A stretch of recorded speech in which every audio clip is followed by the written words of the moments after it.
Berarti kalau ada masalah yang kamu hadapi, jika memang sabar dan sholat menjadi penolongmu, dengan sholat berarti ada tujuan hidup.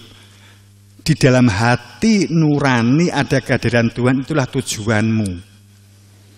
Dengan adanya kehadiran, kamu sadar bukan siapa-siapa dan bukan apa-apa. Allah telah memberikan semua potensi yang menyertai hidupmu. Maka kamu bisa komunikasi. Komunikasi kamu lakukan, kamu karena telah membaca. Karena kamu punya mata, sehingga kamu mencermati. Kamu punya telinga, supaya kamu menyimak.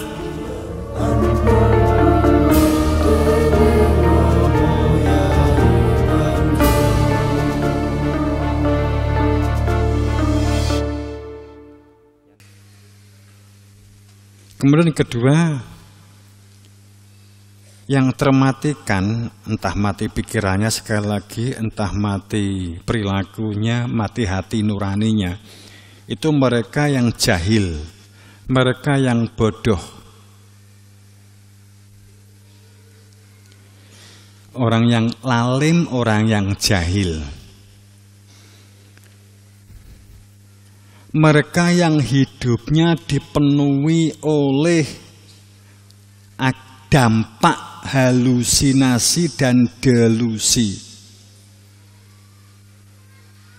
Pertama, akibat doktrin agama yang tidak didasarkan realitas fakta bersaksi, hanya didasarkan pada percaya dan yakin tanpa pembuktian, persaksian, fakta, rasa hati.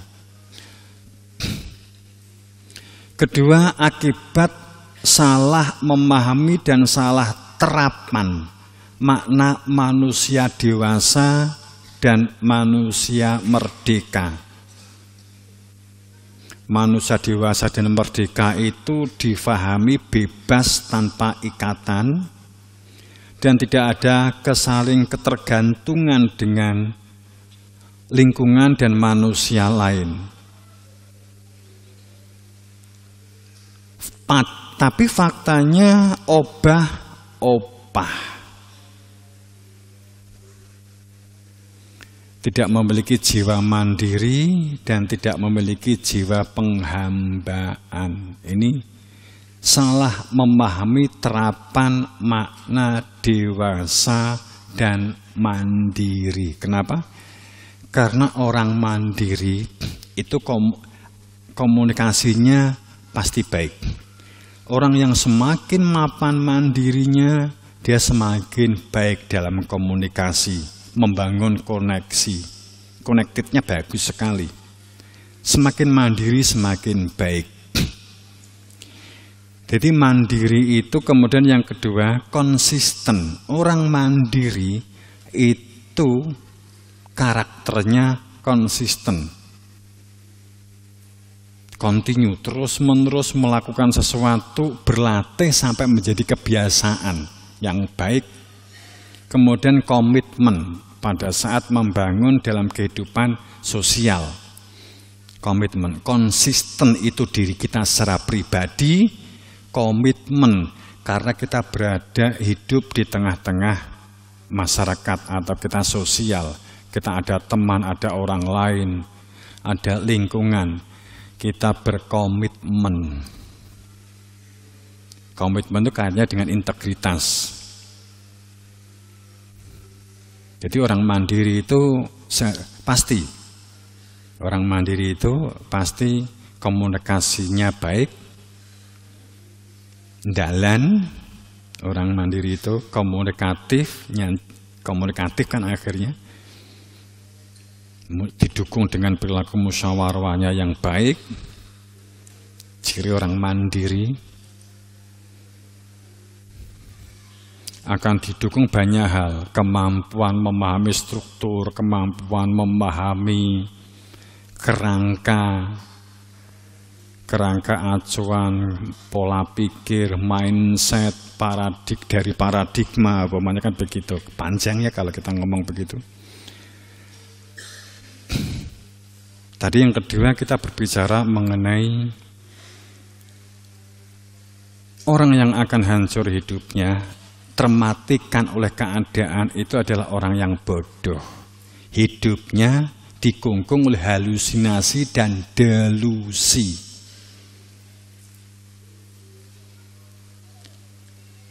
Hanya retorika kehidupan itu hanya retorika, hanya kulit, hanya wah yang dikejar. Yang beberapa waktu yang lalu saat malam Jumat lagi telah saya haturkan, telah saya sampaikan itu.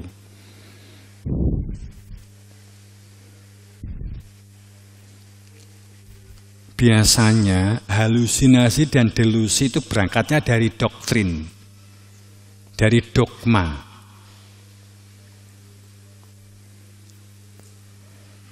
Dogma, doktrin itu konsep tentang kehidupan, konsep tentang sesuatu, konsep tentang agama, tentang pahala ganjaran umpamanya begitu. Akan tetapi tidak bersinggungan dengan realitas sama sekali. Sing ngomong ya ora tau roh, sing diomongi apa meneh. Sing ngomong ya kudu percaya, sing diomongi ya kudu luwih percaya. Paling enggak kowe percaya karo sing ngomong. Kan ngono. Kowe nek salat mlebu surga, entuk widodari. Kowe nek gak salat mlebu neraka. Secara fakta saya tidak pernah tahu nek kowe gak salat apa ya mlebu neraka, nek kowe salat apa ya mlebu surga. Kan gitu. Tapi saya ngomong, ayo salat supaya kowe padha mlebu surga kabeh. Terus Pak Yai, nek kula mboten salat kowe ndek neraka. Kowe takok, Pak Yai sudah pernah orang yang salat masuk surga? Pak Yai sudah pernah melihat orang yang tidak salat itu masuk neraka? Kan begitu. Ya enggak? Kowe nek salat tak mlebu surga ta? Tapi nek kowe gak salat mlebu neraka. Mergo kowe nek gak salat kena APN, neraka ta?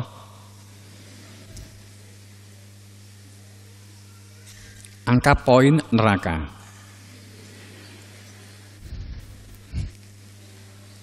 Kan itu.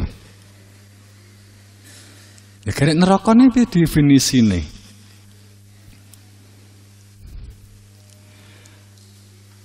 Jadikan sabar wasta'inu, jadikan sabar dan sholat menjadi penolong hidupmu. Jadikan sholat, ada dasarnya, ada pijakannya. Apakah Allah mengajarkan supaya kita berhalusinasi dan berdelusi?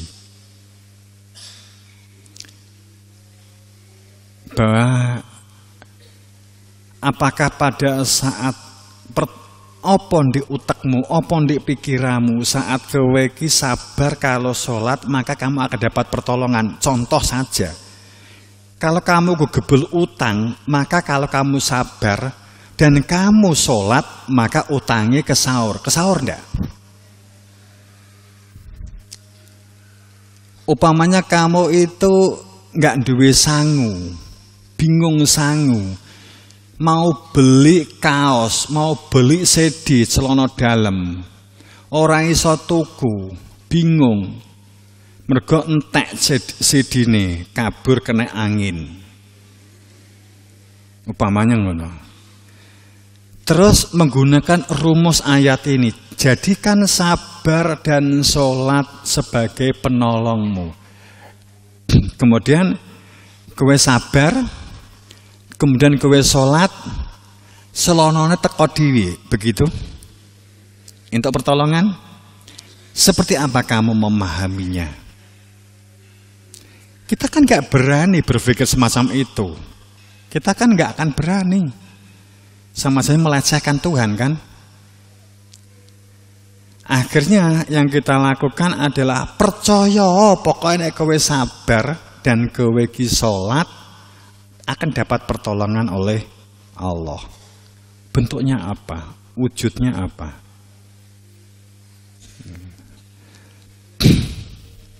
Kamu tandur, kamu melakukan penanaman,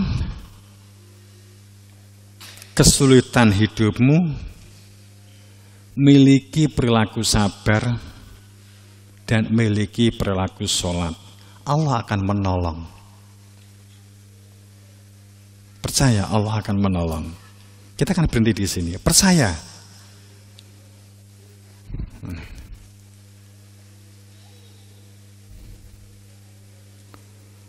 Nah ini sebenarnya gimana? Panjang. Sholat itu menyatu. Sholat itu manunggal. Sholat itu saling mengkait. Ada fungsi batin. Ada fungsi batin. Kehadiran Tuhan. Fungsi otak sambung dengan hati, mata mengamati, telinga menyimak. Cluenya ini kira-kira sudah temu. Kalau kamu kesulitan tentang tanaman itu untuk menjadi baik, kalau kamu sholat, kalau kamu sadar hatimu ada kehadiran Tuhan, kamu mutlak, berarti kamu fakir. Saat kamu ada kehadiran Tuhan, kamu sadar kamu nggak bisa apa-apa, bukan siapa-siapa. Semua bentuk ego, semua bentuk keakuan dan perilaku-perilaku nafsu ditanggalkan.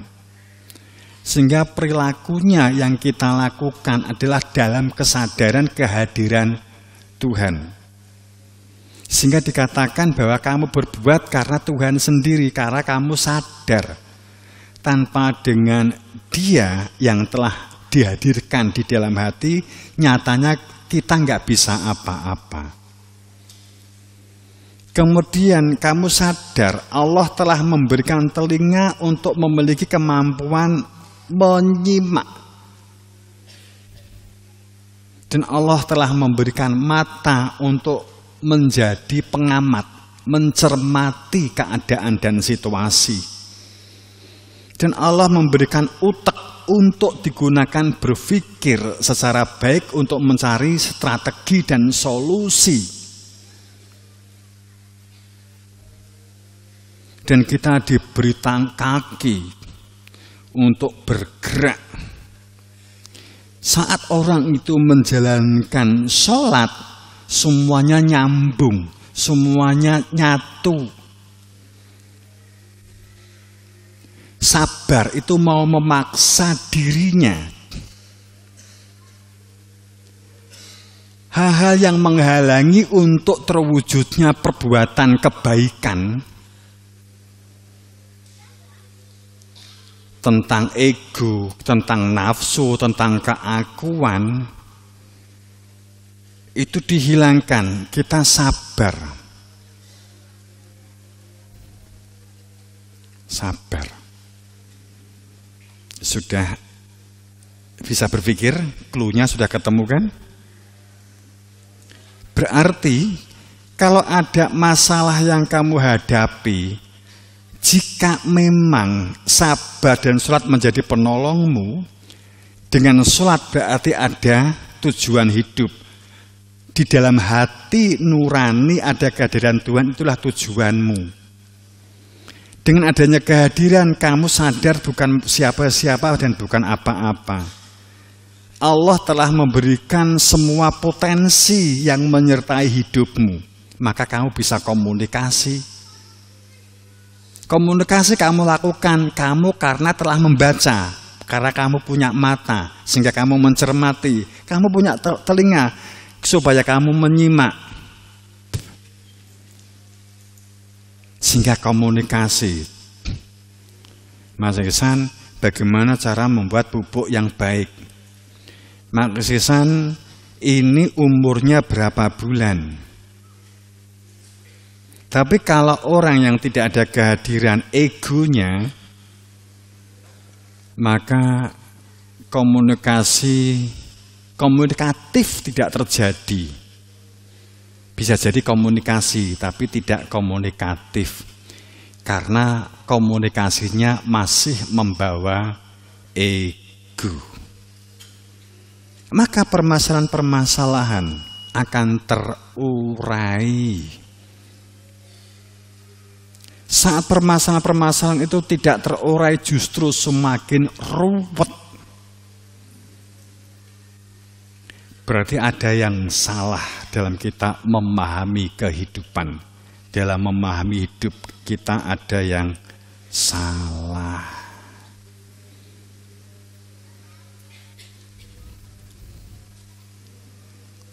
Tentang konsep ketuhanan mungkin kita tidak tepat, tentang konsep kemanusiaan mungkin kita juga mungkin tidak tepat. Tentang menilai diri sendiri saja mungkin tidak tepat. Apa ada orang yang menilai dirinya sendiri itu tidak tepat? Contoh bahwa diri seseorang itu tidak tepat menilai dirinya sendiri itu begini. Saat kamu nggak senang kepada orang lain, kamu ingin membuli orang lain, atau kamu ingin mengolok orang lain, atau kamu ingin ngisin-ngisin orang lain, atau kamu ingin pamer kepada orang lain, kamu ingin riak dengan orang lain, dengan kamu pamer, entah pamer apa pakaian, apa pamer kekayaan, pamer jabatan, atau saat kamu dapat membuli orang lain yang telah sering juga mengolok kamu ingin membalas dendam, kemudian kamu merasa bangga dan senang sekali, merasa saya menjadi manusia jika saya bisa membalasnya. Saya akan menjadi manusia jika saya dapat menunjukkan bahwa saya lebih baik daripada dia, karena latar belakang kamu adalah iri dan dengki. Saat ada orang lain ternyata lebih baik, kamu iri dan dengki. Suatu saat nilaimu akhirnya suatu saat lebih baik, kemudian kamu mencoba pamer bahwa kamu bisa lebih baik daripada dia. Yang saya maksud, kamu telah salah menilai diri kamu sendiri sebagai manusia pada saat kamu dapat menjatuhkan orang lain, kamu anggap itu sebagai kebanggaan. Paham maksud saya?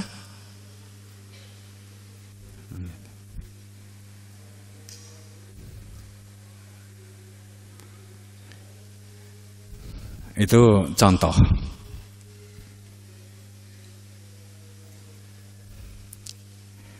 Kamu mau menjadi siswa yang berprestasi, menjadi manusia yang berprestasi, oke, boleh. Akan tetapi jika prestasi kamu niatkan supaya kamu dapat pamer dan bisa menjadi berbangga-bangga, itu menjadi salah kamu menilai diri kamu sendiri sebagai manusia. Kan begitu.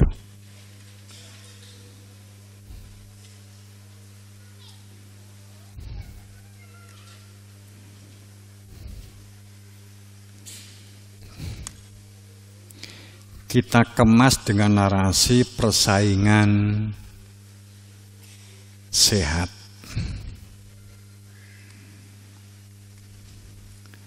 Sehingga ada tinju sehat. Tinju sehingga sehat ki nggak nek ringnya. Nek ada ringnya itu tinju sehat. Walaupun bonyok tetap sehat. Kan gitu kan?